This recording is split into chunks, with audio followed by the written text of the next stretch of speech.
തമാശയ്ക്ക് മാത്രം ഒരു പ്രത്യേകതയുണ്ട്. വാക്കിനകത്ത് ഒരു അക്ഷരം കൂടിയാൽ പോലും തമാശ പോകും. ടൈമിംഗ് ഉണ്ട്, ചില ടൈമിങ്ങിൽ തന്നെ പറയണം. അത് എടുക്കുമ്പോഴും ശ്രദ്ധിക്കണം, എഴുതുമ്പോഴും ശ്രദ്ധിക്കണം, പറയുമ്പോഴും ശ്രദ്ധിക്കണം. ആ പതിവ് തെറ്റിക്കുമ്പോഴാണ് ആളുകൾ ചിരിക്കുന്നത്.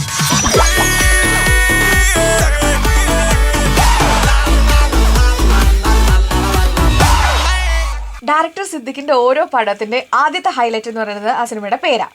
അതിപ്പോൾ ഈ വർഷം ഇറങ്ങിയ കിങ് ലയർ അതിൽ എഴുത്താണെങ്കിൽ പോലും ഇപ്പൊ ഫുക്രി ആണെങ്കിലും ആ പേരിലുണ്ട് ഒരു കൗതുകം. അത് എവിടെ നിന്ന് ഈ പേരൊക്കെ ഒപ്പിക്കണേ?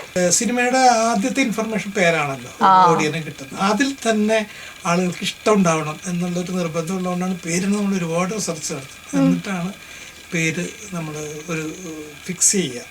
കിങ് ലെയറൊക്കെ എനിക്ക് തോന്നുന്നു കഥ ഉണ്ടായ ഘട്ടത്തിൽ തന്നെ ഉണ്ടായി. കാരണം കഥാപാത്രം അങ്ങനെയുണ്ട്, നുണ പറയുന്നത്, പെരുന്നുണ. അതുപോലെ തന്നെ ഫുക്രിയും പെട്ടെന്ന് കിട്ടിയ ടൈറ്റിലാണ്. ചില ഭാസ്കർ ദ റാസ്കൾ ലാസ്റ്റാണ് കിട്ടിയത്. ഗോഡ് ഫാദർ വളരെ നേരത്തെ കിട്ടി. പേരെപ്പോഴും ആളുകളുടെ മനസ്സിൽ നിന്ന് മാഞ്ഞു പോരുത്. ഒരിക്കൽ കേട്ടാൽ ഓർമ്മ നിൽക്കണം. അത് നമുക്ക് നിർബന്ധമുണ്ട്. അപ്പോൾ അതിന് വേണ്ടിയിട്ട് ഒരുപാട് സമയം എടുക്കും പേരിടാൻ. അപ്പൊ ഈ ഫുക്രി കേട്ടപ്പോ ആരെങ്കിലും ചോദിച്ചു എന്താ ഈ സംഭവം ഫുക്രി എന്നുള്ള? അതാണ് എന്റെ ചോദിക്കുമ്പോൾ നമുക്കറിയാം. ചോദിച്ചിരുന്നോ? ചോദിച്ചു. ഇപ്പോഴും ചോദിക്കുന്നുണ്ട് ആളുകൾ, ഫേസ്ബുക്കിലാണെങ്കിലും ഇതിലൊക്കെ എന്താണ് ഫുക്രി. അപ്പൊ നമ്മൾ പറയും അഞ്ഞൂറാൻ എന്താണ്. അതുപോലെ തന്നെയാണ്, ഒരു കഥാപാത്രമാണ്, അയാളുടെ പേരാണ്. നമസ്കാരം, ഞാൻ സംവിധായകൻ സിദ്ദിഖ്.